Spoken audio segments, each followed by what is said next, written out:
Now, from our high-definition studios, this is Local Edition. Hello, and thanks for watching this Local Edition. I'm Eric Wotilla. When hearing about a secluded location deep in the Manistee National Forest, many people might think of a hike or a camping trip. But last weekend, a trip to those woods brought music to mind. Benjamin Ari explains. Eric, the Hoxseyville Music Festival recently brought musicians and music lovers together for the weekend.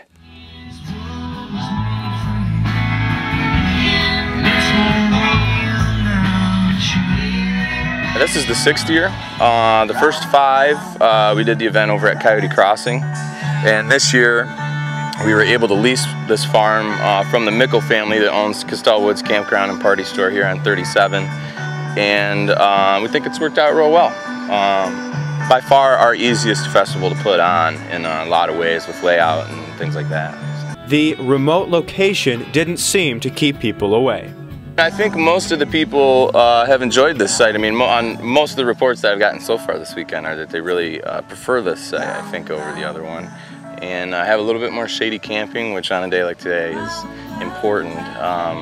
So I think it's worked out really well. The turnout to the festival was strong. I'm going to say we probably had 750 to 800 people out here total over the weekend. With, let's see, about 500 of those, 400 to 500 of them camped here all weekend. We also had about 30 or 40 people in the campground at Castell Woods, so that's been a nice feature this year too. And that turnout included a wide variety of music lovers. We've seen a pretty nice mix. A couple years ago we started doing more kids activities and trying to pull in people with young families. And we've done pretty well with that. This year I think we had 10 or 15 families camped over in Quiet Campground. The kids tent was busy all weekend, so that's always nice to see.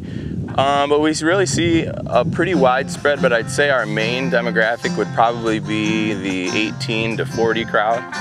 And you know, for the most part, that's kind of the focus group.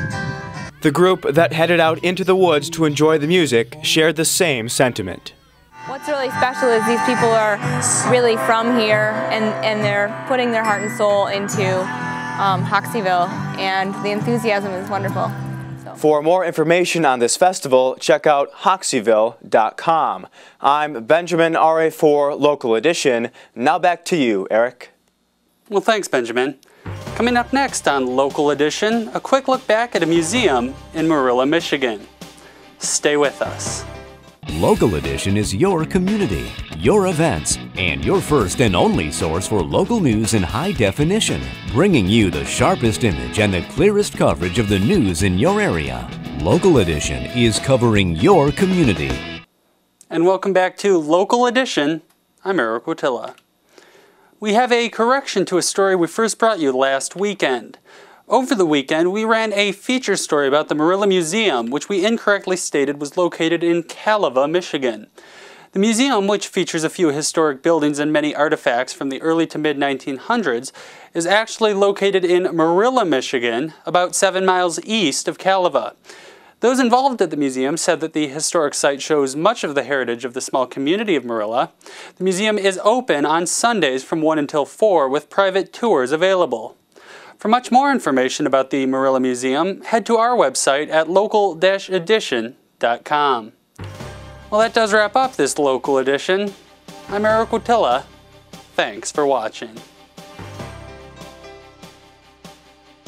If you have a news story you think would be of interest to the community, email us at news@local-edition.com or call 842-0188.